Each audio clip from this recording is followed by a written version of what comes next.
زي ما قرأته كده في العنوان هنعمل الحواوشي المصري بطريقة جديدة. يمكن الطريقة مش جديدة على ناس كتير بس قليل أوي اللي بيعملوا بالطريقة دي. معلقة واحدة بس هتحطوها على الحواوشي هتخلي ريحته تجنن زي اللي بنشتريه من بره بالظبط. والطريقة دي مش بس أنا اللي بعملها، لا ده في محل كبير جدا بيعمل الحواوشي بالطريقة دي بالظبط. أنا واقفة جنبه كده وعمالة أشوف هو بيعمل ايه، فجمعت شوية أفكار وحطيت توابل بسيطة وموجودة في كل البيوت تقريبا. أول حاجة هنروح نشتري الخبز البلدي أو العيش البلدي بتاعنا. المصريين عارفين هو ايه بالظبط، لكن خلينا نتكلم شويه مع باقي الدول العربيه. هو ده شكل الكيك. الكيك يا جماعه، حتى وانا بعمل الاكل مش قادره انسى الحلويات بجد. انا مش عارفه ايه اللي انا قلته ده هو شكل الخبز اللي احنا بنعمل بيه الحواوشي. يعني هاتوا كميه حلوه كده جنبكم وفتحوا على قد كميه اللحمه، وعادي ممكن تفتحوا العيش بالمقص او بايديكم حسب ما تحبوا. بعد كده هنحتاج البصل اساسي في الحواوشي، احنا بنحبه كتير شويه، فانا هعمل حوالي 5 أو 6 يكونوا متوسطين او كبار، ولازم نقطعهم بالطريقه الناعمه دي. لما بنيجي ناكله من بره مش بتلاقوا البصل كبير كده، ومعظم الناس مش بتحب البصل كبير فيه، فبنقطعه بالطريقه الناعمه اللي انتوا شايفينها دي. الطريقه المعتاده بقى اللي كل المصريين او معظم المصريين بيعملوها ان هم بيحطوا كل الخضار مع اللحمه ويقلبوهم كده في الطبق على الرخامه، يعني على البارد من غير ما يحطوه على النار زي ما هنعمل دلوقتي. بس انا شفته في المحلات او في بعض المحلات بيعملوه بالطريقه دي، والمحل كان مشهور يا جماعه. ليه بيعمل البصل بالطريقه اللي انا هقول لكم عليها دلوقتي؟ علشان يطلع تصنينة البصل ويطلع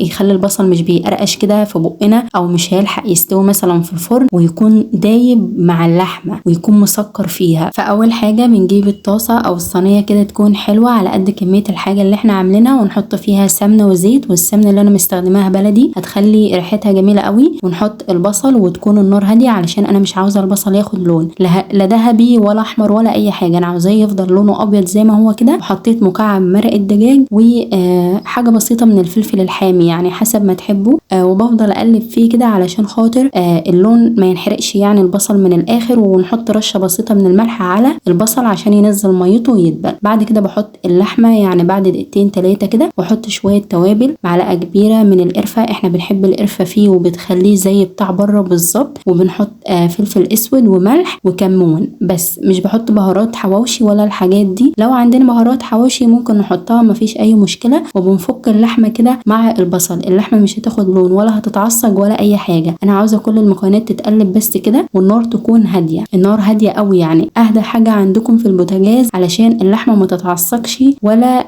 تستوي. لسه هندخلها الفرن. اخر حاجه هنحط طماطمايه كبيره ونبشرها احسن ما نقطعها، خلوها مبشوره. وفلفل كمان، كميه الفلفل لو كتيره هيكون افضل. وكمان ممكن تحطوا بقدونس، البقدونس حطوه في الاخر هيخلي الحواوشي جميل قوي. في الوقت ده انا حطيت كل المكونات اللي كانت متوفره عندي في البيت. جبت بقى العيش وهنبدا نحشي بالفتحات اللي احنا عملناها. طبعا ليكم مطلق الحريه انكم تملوا الحواوشي لحمه كتير حسب ما انتوا حابين. وعاوزه اقول لكم ان ماما كانت بتعمل لنا الحواوشي ده لما يكون اللحمه قليله كانت بتبشر عليه 3 بطاطسات كده، تبشرهم وتحطهم ما بين اللحمه والخضار. كانوا بيكتروا كده الكميه وبصراحه كانوا بيبقوا جمال. مش هيبقى زي بتاع بره بس حاجه طعمها حلو وفي نفس الوقت قيمه غذائيه عاليه. انا عملت كل الكميه دي وطلع معايا من نص كيلو لحمه 15 رغيف، واحنا بنشتريه غالي. عاوزاكم بقى تحسبوا ال15 ده بالسعر اللي احنا بنشتريه وهتشوفوا انه الاوفر. هنجيب صينيه كبيره تاخد كل الكميه ونحط فيها شويه من الزيت، وندهن لازم زيت من فوق عشان ياخد اللون الحلو. ولو كترنا الزيت من فوق هتلاقوه ناشف قوي. بندهن بس كل الوش وخلاص، وبندخلها على الفرن يكون سخن قبلها بربع ساعه في الرف اللي تحت، مش اللي هو الوسط لا اللي تحته. وبنقلب كده من فوق ومن تحت لحد ما يستوي، والحراره تكون متوسطه علشان اللحمه تلحق تستوي. واول ما بنطلعه بيكون مقرمش وجميل كده. في ناس بتحبه كده وفي ناس بتحبه طري. احنا عندنا في البيت بنحبه طري شويه مش مقرمش قوي، ميكس ما بين الاتنين. شايفين شكله عامل ازاي؟ بس منظره يجوع يا جماعه، واللحمه جميله قوي فيه. انا عارفه ان المصريين بيعملوه جميل جدا، بس بالنسبه لناس تانية اكيد مش بيعرفوا يعملوه. ممكن تكون الطريقه جديده عليكم، فعاوزاكم تجربوها وتقولوا لي رايكم في الكومنت. وزي ما انتم شايفين اول ما بطلعه من الفرن على طول بحط